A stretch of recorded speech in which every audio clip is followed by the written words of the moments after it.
செய்தி. வணக்கம். விவி செய்திகளுக்காக ஓர் செய்திகள் வாசிப்பது ஸ்பெர்னா.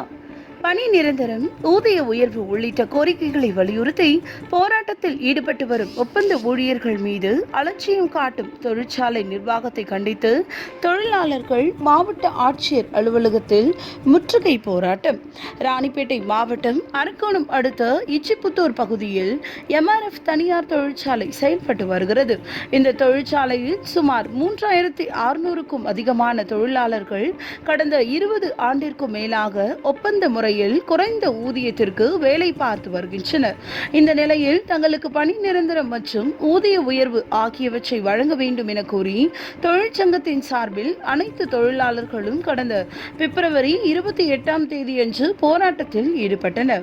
இதனைத் தொடர்ந்து அதிகாரிகள் தொழிற்சாலை நிர்வாகத்துடன் பலகட்ட பேச்சுவார்த்தை நடத்தி சுமூக தீர்வு காண முயன்ற நிலையில் எவ்வித தீர்வும் கிடைக்கவில்லை. இந்த விவகாரத்தில் தனியார் தொழிற்சாலை நிர்வாகம் தொழிலாளர் விரோத போக்குடன் செயல்படுவதாகவும் இந்த பிரச்சனையில் தீர்வு காண்பதற்கு தொழிற்சாலை நிர்வாகம் மெத்தனம் காட்டுவதாகவும் தொழிலாளர்கள் குற்றம் சாட்டுகின்றனர்.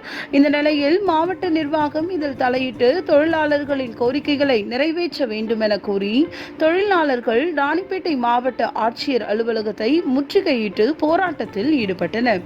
இதனைத் தொடர்ந்து நிர்வாகிகள் சிலர் மாவட்ட ஆட்சியரின் நேர்முக உதவியாளர் விஜயராகவனை நேரில் சந்தித்து தங்களது கோரிக்கை மனுவை வழங்கினர். மனுவை பெற்றுக்கொண்ட நேர்முக உதவியாளர் விஜயராகவன் சம்பந்தப்பட்ட துறை அதிகாரிகளை நேரில் சென்று ஆய்வு செய்து தொழிலாளர்களுக்கு தீர்வு கிடைக்க நடவடிக்கை எடுக்கப்படும் என உறுதியளித்தார்.